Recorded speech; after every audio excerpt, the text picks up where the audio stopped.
Dear friends, welcome to digital platform of Dr. APJ Abdul Kalam Technical University, Lucknow. I am Dr. Tarun Kumar Gupta, Associate Professor in Department of Mechanical Engineering, GL Bajaj Institute of Technology and Management, Greater Noida. Dear friends, we are discussing the subject power plant engineering. This is our last units which we are discussing. So today in the 38th lecture, we will discuss the various factors affecting economics of generation and distribution of power. Right. So, the contents which we discussed today are the factors affecting the economics of power generation and distribution. कौन कौन से factor यहाँ पर affect करेंगे? The various factors which affect the power distribution. We will discuss load factor, demand factor and power factor. So इन तीन factors को हम डिस्कस करेंगे. इसके बाद हम लोग डिस्कस करेंगे dear friends power plant useful life, economics of combined hydro power and steam power plant, means sometimes we are using hydro and steam power plant in combination, then economic load sharing and few numericals on these, right. So the various factors which affect the economics of power generation and distribution are the load factor, demand factor and utilization factor. In most of the cases these three factors affect the economics of power generation and distribution. तो जैसे load factor की अगर हम बात करते हैं, so in a hydro electric power station with water available and a fix staff for maximum output, the cost per unit generated at 100% load factor would be half the cost per unit at 50% load factor. Means क्या है? 100% load factor means अगर load factor 1 है उस case में, अच्छा बाकी चीज़ों को हम कांस्टेंट रख रहे हैं, ध्यान रखिए केवल लोड फैक्टर को वेरी कर रहे हैं. Means number of staff constant है, बाकी जो भी एक्सपेंसेस हैं वो सब उतने ही हैं, उसमें कोई वेरिएबल नहीं है. So hydro electric power plant की बात करी है हमने, keeping all the expenses constant, कि only we are varying the power factor from 100% to 50%. So 100% पर कॉस्ट ऑफ जनरेशन जो भी है वो क्या कहते हैं 50% पर डबल हो जाती है. मीन्स अगर 100% पर कॉस्ट ऑफ जनरेशन लेट से 1 रुपीज़ पर यूनिट है तो 50% लोड फैक्टर पर वो 2 रुपये यानी कि 2 rupees per unit cost of generation हो जाएगी. ठीक है. इसी तरीके से अगर हम थर्मल पावर प्लांट की बात करते हैं, थर्मल पावर प्लांट में स्टीम पावर प्लांट की अगर हम बात करते हैं, सो ये जो डिफरेंस है ये इतना तो नहीं होगा कि डबल का तो नहीं होगा, बिकॉज ये क्या होगा इसमें फ्यूल कॉस्ट हमेशा कॉन्स्टिट्यूट करता है, जो कि फ्यूल जो है मेजर आइटम है. ठीक है. और ये उसी प्रोपोर्शन में वेरी नहीं करता जिस प्रोपोर्शन में लोड फैक्टर वेरी कर रहा है. So the cost at 100% load factor in case of thermal power plant may be 2/3 of the cost at 50% load factor. What is it mean? It means ये कि भाई अगर keeping all the expenses constant, we are talking about thermal power plant, so 100% load factor पर अगर मान लीजिए cost है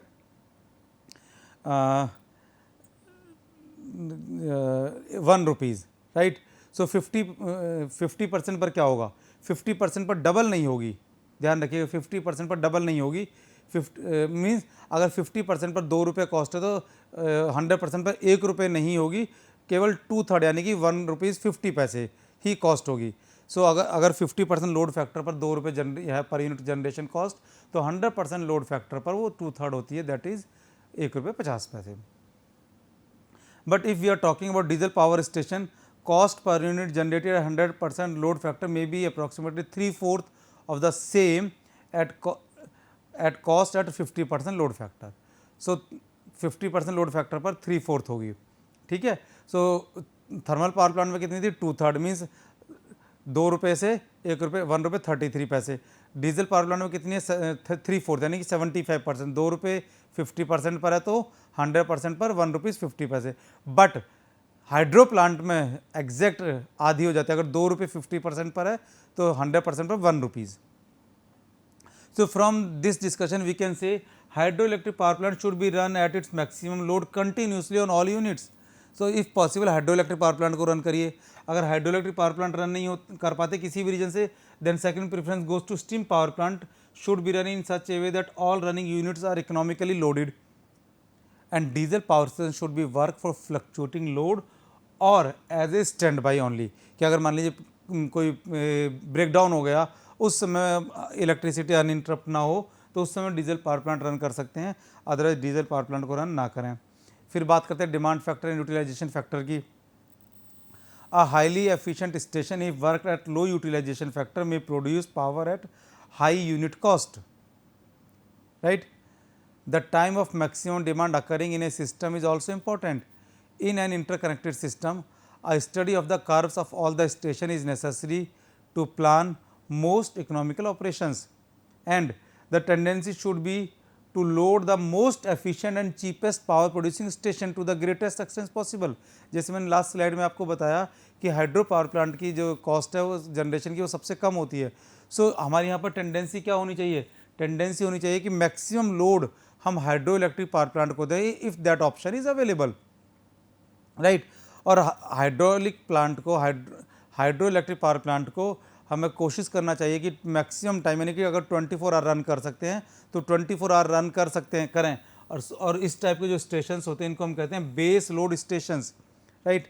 the stations in the medium range of efficiency should be operated during the 2 shifts of the 8 hours और 16 hours of average load.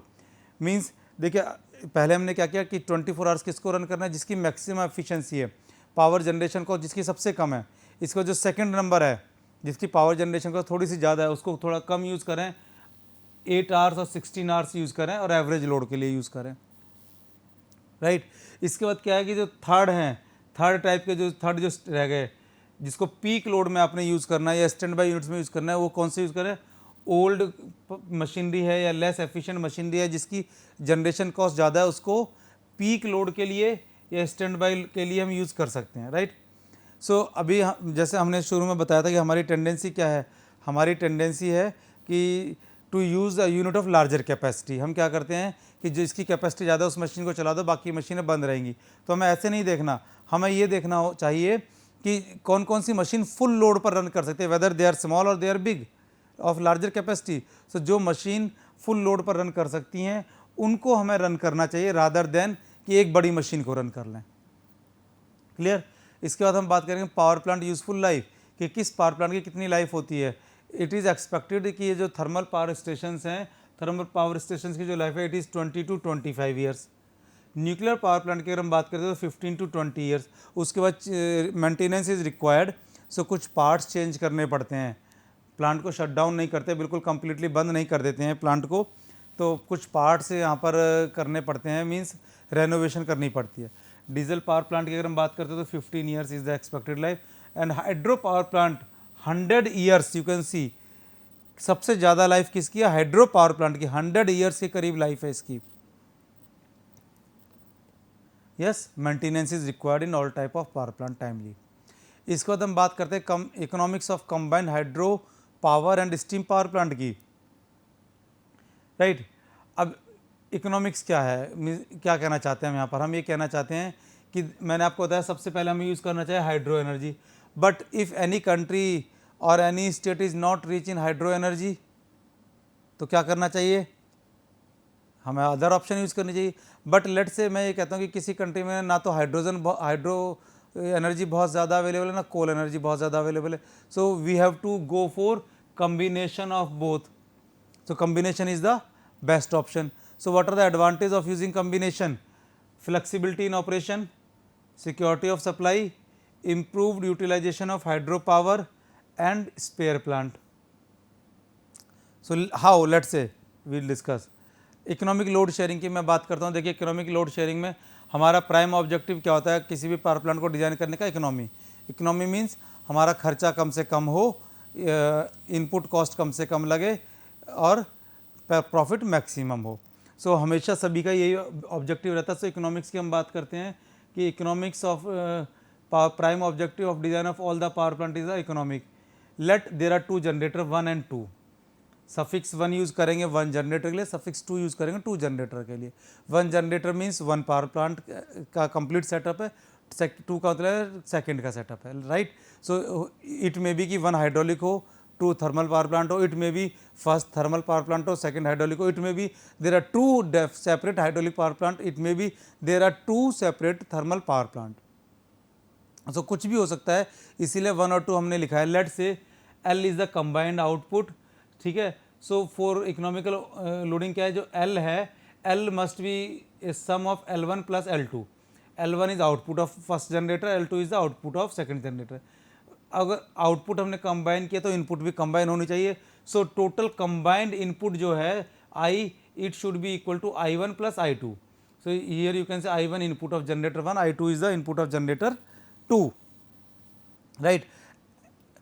We can write, अगर हम di1 by dl1 input by output equal to di2 by dl2. अब हम चाहते हैं for minimum combined input to carry a given combined output the slope of input output curve for each unit must be equal.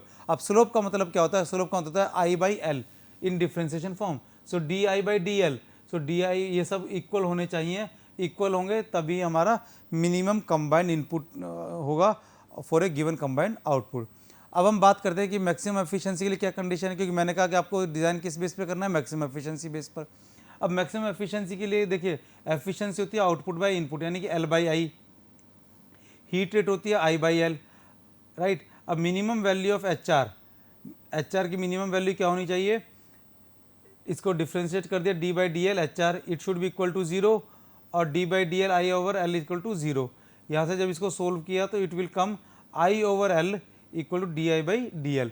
This shows that efficiency will be maximum at a load where heat rate is equal to incremental heat rate, right. Heat rate is equal to incremental heat rate. Incremental heat rate क्या है? ये सारा incremental heat rate है. So heat rate equal to incremental heat rate. अगर ऐसा होगा तो efficiency maximum होगी, नहीं, right. Let's say we are discussing few numericals on these topics. जैसे सबसे पहले मैंने I have taken a very simple numerical 1. It is proposed to supply a load with maximum demand of 100 megawatt and the load factor is 0.4. ध्यान रखिए load factor बहुत कम है, ये 0.4, it is not required. Choice is to be made from nuclear, hydro and steam power plants, right. Calculate the overall cost per kWh, यानी कि kWh का मतलब क्या होता है? यूनिट. जो घर में हम इलेक्ट्रिसिटी यूज़ करते हैं हम कहते हैं 1 यूनिट. 1 यूनिट का मतलब 1 kWh, 1 किलोवाट फॉर 1 आवर. तो ये डिटेल आपको गिवन है. अब देखिए capital cost per kilowatt nuclear power plant, hydro, steam तीनों के लिए गिवन है 6000, 4320 एंड 2160. इंटरेस्ट की बात करता हूँ तो न्यूक्लियर और हाइड्रो के लिए सेम है 10%, थर्मल पावर प्लांट के लिए इट इज़ 12%. डेप्रिसिएशन की बात करते हैं, न्यूक्लियर पावर प्लांट में 10% है, हाइड्रो में 8% है और थर्मल पावर प्लांट में 12% है. Operating cost per kilowatt our nuclear में 12 पैसे है, हाइड्रो में 6 पैसे है, स्टीम पावर प्लांट में 18 पैसे है. Transmission and distribution cost per kilowatt our की बात करते हैं, न्यूक्लियर पावर प्लांट में 24 पैसे है, हाइड्रो 0.24 पैसे, हाइड्रो प्लांट में 0.96 पैसा एंड स्टीम पावर प्लांट में 0.245 पैसे, राइट. अब आपको करना क्या है?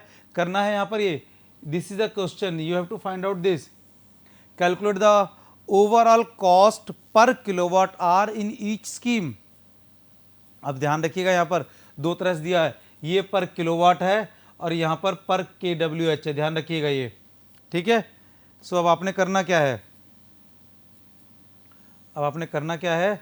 देखिए अलग अलग तरह से करेंगे हम सॉल्यूशन. सबसे पहले हमने किया न्यूक्लियर पावर प्लांट के लिए, सो मैं इसको अंडरलाइन कर देते हैं. हम इसको न्यूक्लियर पावर प्लांट के लिए हम इसको करते हैं.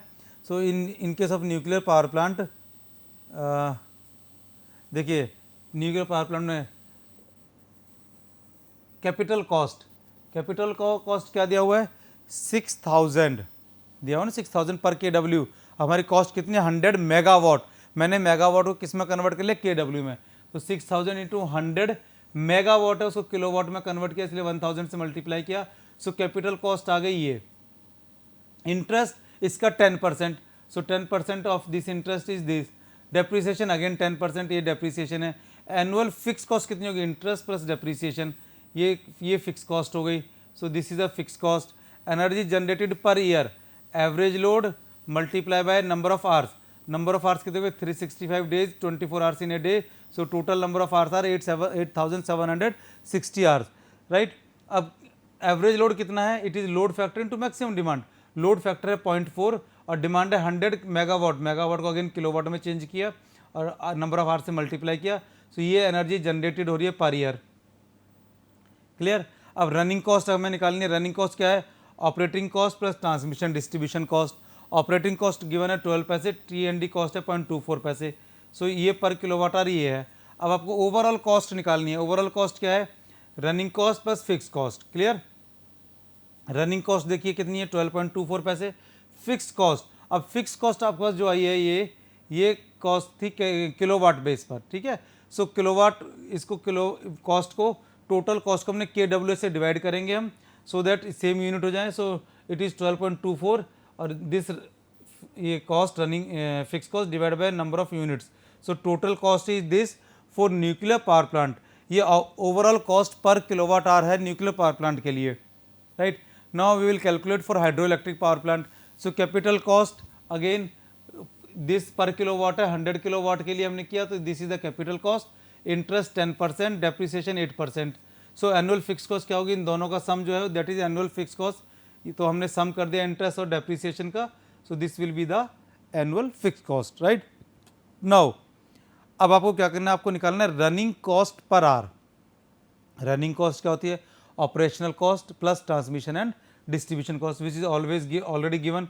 सो operational cost and T&D cost, so this cost is running cost per hour. एक चीज़ ध्यान रखिए, इसमें T&D कॉस्ट ज़्यादा है। ज़्यादा क्यों है? क्योंकि हाइड्रो इलेक्ट्रिक पावर प्लांट है which is generally at remote area, city से बहुत दूर होते हैं ये, इसलिए इसमें ट्रांसमिशन डिस्ट्रीब्यूशन कॉस्ट ज़्यादा है, बट ऑपरेटिंग कॉस्ट काफ़ी कम है ना। ओवरऑल कॉस्ट क्या होती है? Running cost plus fix cost. Running cost दी हुई है पर किलोवाट, अब फिक्स्ड कॉस्ट ये जो है ये रुपीज़ में दी हुई है, तो इसको डिवाइड कर दीजिए कितनी एनर्जी जनरेट हो रही है। एनर्जी हमने अभी कैलकुलेट की है, न्यूक्लियर पावर प्लांट में ये एनर्जी जनरेट होगी, राइट। सो इससे डिवाइड किया, यहाँ पर आ गया 29.16 पैसा। सो कितना आ गया? 29.16 पैसा for hydro electric power plant के लिए।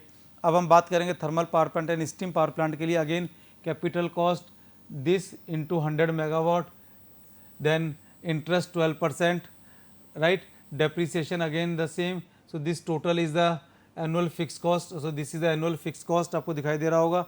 अब running cost operating plus transmission. सो ऑपरेटिंग प्लस ट्रांसमिशन, देखिए अब ऑपरेटिंग कॉस्ट ज़्यादा हो गई, ट्रांसमिशन कॉस्ट कम हो गई है ना। क्यों? क्योंकि thermal power plant are near to proximity center, जहाँ यूज़ होना है उसके पास होता है, लेकिन क्योंकि थर्मल है, कोल यूज़ हो रहा है, मैन पावर ज़्यादा है, सो ऑपरेटिंग कॉस्ट इंक्रीज हो गई। Clear? Overall cost, running cost plus fix cost, running cost plus fix cost कितना है? This divide by energy, this divide by energy, so this much amount. So अब आप देखिए, फिर से देखिए, न्यूक्लियर पावर प्लांट में कॉस्ट है 46.48, हाइड्रो में कॉस्ट है 29.16, right, and thermal power plant में 33.03। तो सबसे कम किस में है? सबसे कम आ गई हाइड्रो इलेक्ट्रिक पावर प्लांट में। सो इसीलिए हम क्या करते हैं? हाइड्रो इलेक्ट्रिक पावर प्लांट को प्रेफर करते हैं, ठीक है। सेकंड न्यूमेरिकल हम डिस्कस करते हैं। Input output curve of A 50 megawatt power plant is given by, अब एक पावर प्लांट है 50 मेगावाट, उसके लिए कर्व जो है वो एक रिलेशन से गिवन है। This is the relation where I is the input in kilojoule per hour and L is the load in megawatt. ध्यान रखिएगा, आपको क्या निकालना है? Determine the heat input per day to the power station if it works for 20 hours at full load and remaining period at no load. Clear? Also find the saving per kWh of energy produced if the plant work at full load for all 24 hours generating the same amount of energy. तो दो चीज़ आपको निकालने, कैसे करेंगे? देखिए, सबसे first part हम करेंगे हीट इनपुट पर डे निकालिए। सबसे पहले टोटल एनर्जी कितनी जनरेट हो रही है 24 आवर में। उसने कहा कि 20 आवर्स के लिए फुल लोड पर, 4 आवर्स के लिए नो लोड पर, right. So this is the total amount of the energy generated. अब input when plant running full, आपको देखिए इक्वेशन दी हुई है, एल क्या था यहाँ पर? लोड। अब प्लांट रनिंग फुल, उस समय इनपुट क्या होगा? मीन्स जब आपने running full means 50 megawatt produce कर रहा है, सो आई 50 पर क्या होगा? एल की जगह पर 50 रख देंगे, एल स्क्वायर में 50 इंटू 50 लिख दिया। So total is this much amount during 24 hour, right. At no load when I is 0, तो इनपुट क्या होगी? क्योंकि इनपुट मशीन वर्क कर रही है, आउटपुट नहीं मिल रही पर मशीन वर्क कर रही है, सो एल इज 0, एल 0 होगा, so this much amount is this, so this is the input at no load. So total input in 24 hour, this plus this, इन दोनों का सम कर दीजिए, this is the total input. अब से right, ये total input अब saving per kilowatt hour आपने निकालनी है। अब क्या कहा है कि अगर 24 आवर कंटिन्यूसली वर्क करता है एवरेज लोड पर, सो एवरेज हीट सप्लाइड, अब देखिए ये 24 आवर में है, इसको पर किलोवाट आवर के लिए ना, तो 1000 से डिवाइड कर दिया क्योंकि एनर्जी जनरेट हो रही है 1000, तो 1000 से डिवाइड किया, मेगावाट है तो किलोवाट में कन्वर्ट कर दिया, इसलिए 10⁻³ यूज़ किया. सो this is the energy, sorry, heat supplied per kWh generated. If the same energy is generated in 24 hours, then average load means ये 24 आवर में जनरेट हो रही है तो एवरेज लोड हो जाएगा 24 से डिवाइड किया this much. In this case I यहाँ 50 और 0 निकाला था, अब आई ये निकालेंगे, एल की वैल्यू रख देंगे 41.67 और एल स्क्वायर में 2 बार रख देंगे. सो this is the input. Saving, पहले इनपुट कितनी थी ये, अब इनपुट कितनी है ये, दोनों का डिफरेंस कर देंगे saving. So this is the saving. और अगर KWH की बात करते हैं तो इसको KWH में निकाल दीजिए. So this is the kilojoule per KWH. Clear. इसको थर्ड न्यूमेरिकल हम बात करेंगे. थर्ड न्यूमेरिकल दिया हुआ है 2 steam turbines each of 30 megawatt capacity take a load of 45 megawatt. The steam consumption rate in per kilogram per hour for both turbines are given. Right, S1 और S2 दोनों दिए हुए हैं. S1 means steam turbine 1, S2 means steam turbine 2. ठीक है. सो दोनों की capacity कितनी है, ईच 30 मेगावाट और लोड कितना है 45 मेगावाट. सो S1 के लिए इक्वेशन ये है, S2 के लिए इक्वेशन ये दी हुई है.